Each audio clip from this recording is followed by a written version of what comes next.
बहुत समय पहले एक गांव में बूढ़ा किसान रहता था, लेकिन उसकी पत्नी जवान थी।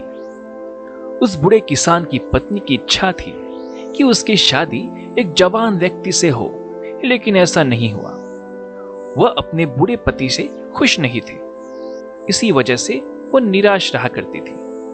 एक ठग चोर की नजर उस बूढ़े व्यक्ति की पत्नी पर पड़ी। वो उसे लूटना चाहता था। ऐसे में उस चोर ने एक षड्यंत्र बनाया जिससे कि वह उसे लूट सके। एक दिन बूढ़े किसान की पत्नी बाजार की ओर जा रही थी। तभी वो चोर उसका पीछा करते हुए उसके पास आया और उसे बोला, मेरी पत्नी मर चुकी है और तब से मैं अकेला हूँ, लेकिन जब से मैंने आपको देखा है मुझे आपसे प्रेम हो गया है। मैं चाहूँ तो आपको तुरंत यहाँ से भगाकर दूसरी जगह ले जा सकता हूँ, फिर हम दोनों एक साथ नया जीवन शुरू कर सकते हैं।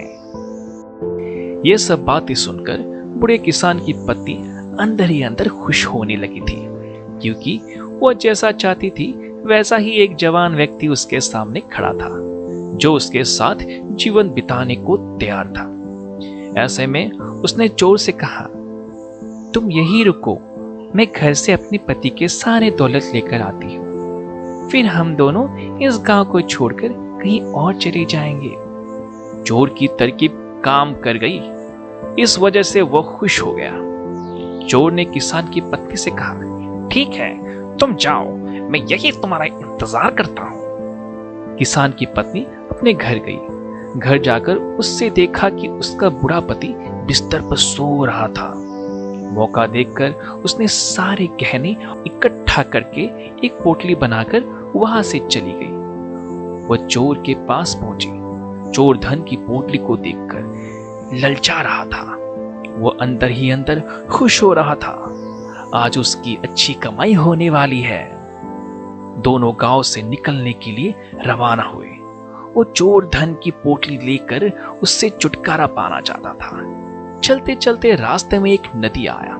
नदी के सामने पहुंचते ही चोर ने उस लड़की से कहा, ये नदी हमें पार करनी होगी, लेकिन ये गहरा है, इस वजह से मैं तुम्हें इस नदी से संभाल कर ले जाऊंगा, लेकिन उससे पहले मुझे ये पोतली नदी के उस पार ले जानी होगी और वहां रखकर आना होगा।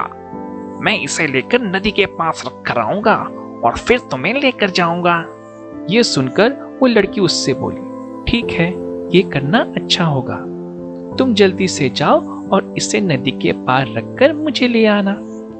चोर ने पोतली लिया और नदी को पार करके दूसरी ओर चला गया, लेकिन वो वापस नहीं लौटा। यह देखकर वह समझ चुकी थी कि चोर ने उसे बेवकूफ बनाया है।